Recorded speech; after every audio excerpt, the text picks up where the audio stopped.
What's up everybody, welcome to General Hospital MV, my GA chapter show. Let's get into it. Selena Wu is making waves in Port Charles. First, when Brad is about to get his interview with Terry, Selena gets one of her men to pick up Britt so that they can have a little bit of a chit chat. Britt does her best to stand her ground, but Selena alludes to knowing something about Britt's past from the time that she was on the run with Faison that she intends to use to blackmail Britt into getting Brad to do exactly what Selena wants him to do. Man, I was kind of hoping that the writers wouldn't add something to Britt's past that would hinder all the growth that the character has experienced over the last couple of years. I mean, I am curious to know what they did. What do you guys think? Let me know in the comments below. Something that we learned this week is that Selena was an investor in Deception, which we learned at the Savoy during the launch party for Deception.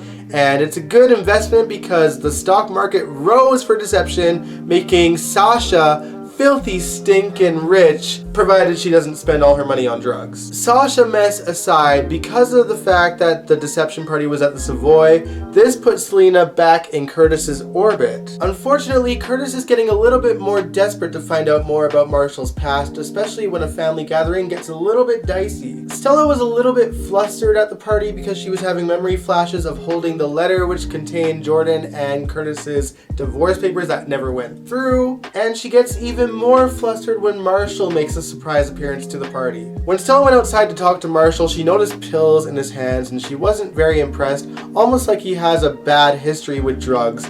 Whatever his secret is, Stella seems to be neck deep into the secret too. She even says that she is too deep into the secret to let the secret come out now. Not long after their little chat, she has a panic attack and collapses at the house, and they have to rush her to General Hospital. When she's at the hospital, she actually calls Marshall, who suggests that she unburden herself by telling the truth on her part, but she says that she doesn't want to jeopardize her relationship with the family, and she doubles down. Now at the time while everyone was taking care of Stella, Marshall ends up bonding with Trina a little bit. Trina is contemplating changing her plea to guilty because she's tired of burdening everyone. I mean, there's paparazzi at the door. Joss and Cameron are still in the spotlight because of this situation. She even seems to hold herself responsible for Stella collapsing. Marshall kind of touches base on his situation with his family and compares it to hers, but he doesn't give her a suggestion either way. My opinion, do not plead guilty, Trina. You cannot back down now. Now for Curtis, between seeing Marshall and Trina bond and seeing Stella collapse shortly after talking to Marshall, he is more determined than ever to find out what Marshall's secret is,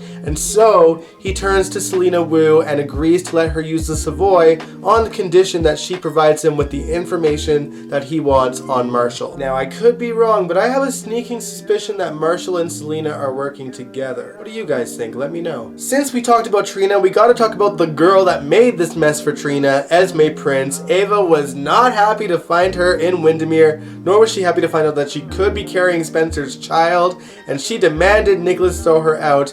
She gives him an ultimatum, either throw Esme out or she leaves, and Nicholas stayed silent, so Ava left. Naturally, Esme was thrilled to see Ava leave, but it was short-lived because Spencer then insisted that she takes a pregnancy test in front of him. Turns out Esme wasn't pregnant at all, which we all knew, but I mean, she only really wanted Spencer to guarantee that she could stay in Windermere whether she was pregnant or not, and of course Spencer gave in to that, so she got what she wanted. Spencer even went as far as to confronting Sonny about what he did to Esme, and Sonny explained exactly what happened. They were having a chat about what she had done to Trina, and it was a perfectly civil conversation, but when Victor and Nicholas showed up, the waterworks and screaming happened. Super manipulative. But clearly the Cassadine men are easily manipulated. Man, why are the Cassadine men such jokes? Meanwhile, Laura runs into Ava and Scotty at Charlie's, and she overhears that Esme is living at Windermere and is pregnant, and she couldn't get to Windermere fast enough. She asks Nicholas what's going on, and he explains that the reason that he moved Spencer and Esme back into Windermere is because Spencer confided into Victor first that Esme could be pregnant, but he does reassure her that Esme is not pregnant. Laura heads back to Ava and explains the situation, and then Ava heads back to Windermere and moves back in. But she does remind him that this is her house too, and she ain't gonna let Esme run her out of her house and home. And that she is Team Trina all the way. Alright, since we're talking about the Cassadines, we obviously gotta talk about the Ice Princess. Sam and Dante learned of an auction where the real Ice Princess is going to be auctioned off in French Polynesia. So Anna and Felicia head down there to see if they can get in on the auction as well. Guess who's also there to take part of the auction? Jennifer Smith, of course. Little did any of them know that something else was at play say here, or should I say someone else? Valentin Cassadine, who was thought to be recovering in a clinic somewhere, was running around with a fake mustache and a sailor suit trying to woo Jennifer Smith, and it was working. When she goes to take a shower, he tries to sneak into her safe that he noticed that she had, and when he goes in there, we don't really see what happens. She had almost caught him, but he had already closed it at that point. Not long after that, the WSB, including Anna, show up to Jennifer Smith's hotel room, and Valentin sneaks out the back so that Anna doesn't see him, and they look into the safe, and the Ice Princess is there, and Jennifer swears up and down that she has no idea how it got there in the first place, but then she suspects the mysterious man in a sailor suit. Now, as far as the WSB is concerned, this is a clean-cut case. Not only does Jennifer have ties to the man that sabotaged the cable car in Austria that killed Luke Spencer, but she had the Ice Princess in her toll, and she was accused of murdering Luke for it. But here's what we know, as well as what Anna and Felicia knows. Jennifer Smith was in love with Luke. She would not murder him, not even for the Ice Princess. And she was there to auction and try to buy it, so why would she have stolen it in the first place? Plus, Felicia was informed by the bartender working at the resort that Jennifer Smith was there flirting with a man, and they were talking about how she was going to be at that auction. To be honest, this whole scenario leaves us with way more questions than answers, because why on earth would Valentin Cassadine have had the Ice Princess in the first place? Is he working with Victor? Has Valentin Cassadine officially gone bad again, or is he being mind controlled with a tarot card? Anything is possible, of course. Victor is also trying desperately to convince Laura that he is a changed man so that they can bind together and work together to protect their family from outside forces. They better not dumb down Laura for this. I swear to God, I will be so pissed. Now, potential mind control with tarot cards isn't even the weirdest thing happening on the show right now. There is the mystery as to what's going on at Elizabeth's house. Finn has been crashing with Elizabeth at her house to make sure that nothing happens in the house, and nothing has been happening at the house since he's been there. But one night, Gregory, Finn's dad, comes to town and he wants to go to dinner with him. He invites Elizabeth, but she turns him down and says that he should have some quality time with his dad. Thankfully, she wasn't alone though, because Laura shows up at the house and they chit-chat about the going-ons in her house. She tells Laura about how she thought it could be Jake, but then Jake had an alibi because he was at the library and was talking to Jeff and Caroline Weber. Now, Laura obviously knows Elizabeth well enough to know that she has virtually no relationship with her parents, but she thinks that given the fact that they're trying to reach out to her and that they have been trying the last couple years, she thinks it's best to try and put a hand out for them as well and try to rebuild their relationship at this point. Honestly, I agree with Laura, if only for us to finally get some closure in the fact that Elizabeth's parents have not been around at all for her entire life. We fans deserve some answers, damn it. We may have to wait a little bit longer though, just to see what's going on with Elizabeth, because right after Laura leaves, she hears a loud bang and the lights go off, and then this ghostly figure appears in front of her and says, "Don't forget me." But then she wakes up, and I'm not sure when she would have fallen asleep, but that's exactly what played out on screen. And when she wakes up, she sees a painting that has fresh paint that says the words, "Don't forget me" on the painting. Now, I hate to say this, but it really does seem more and more likely that Elizabeth is doing this herself, because there was no sign of forced entry or breaking an entry of any kind, and there was no one else in the house but Jake and Aiden. So it doesn't make sense that this is happening. Heather Weber's good, but she ain't this good. Though I still think that the show needs to mention her at some point. But truthfully, I would rather it be Heather Weber, or we can go with what Aiden is saying and say that maybe Franco is haunting Elizabeth. Though I don't think he would be this petty. What's your guys' take on the story? Let me know in the comments below. Let's quickly touch base on the dinner that Finn had with Gregory and with Chase and with Violet, of course.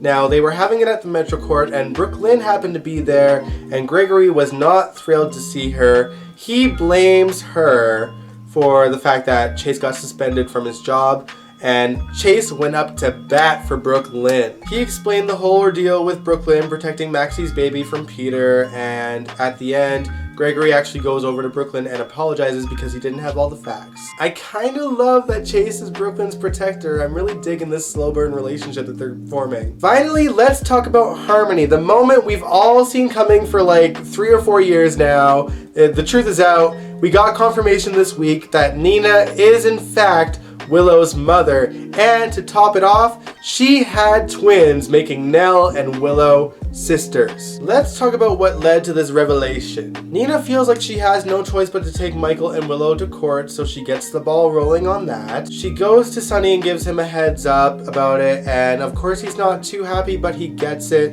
And the two of them flirt and kiss, and it's so cringe. Here's a question to you guys. What couple of Sonny's is more cringe? Sonny and Nina or Sonny and Emily? Let me know what's worse. I'm torn because I was there for the Sonny and Emily days. It was super ick. Funny enough, Scott pays him a visit a little bit later and tells him that he is in fact going to call Sonny as a character witness for Nina, which obviously Sonny is not happy about because that's just going to put more strain on his family life. And Sonny tells Scotty that he's going to get what's coming to him. I wonder what he means. Like, I don't think he's gonna kill Scotty, but I think he's gonna make this situation worse for Scotty somehow. Meanwhile, Michael and Willow get served the petition from Nina to get visitation for Wiley, so they come up with a plan to make Nina look bad. Basically, Michael calls over that sleazy reporter that he had knocked out and says that he wants the charges dropped against him, and in exchange for that, he'll give him a juicy story about Nina that explains all the details about what Nina did to Sonny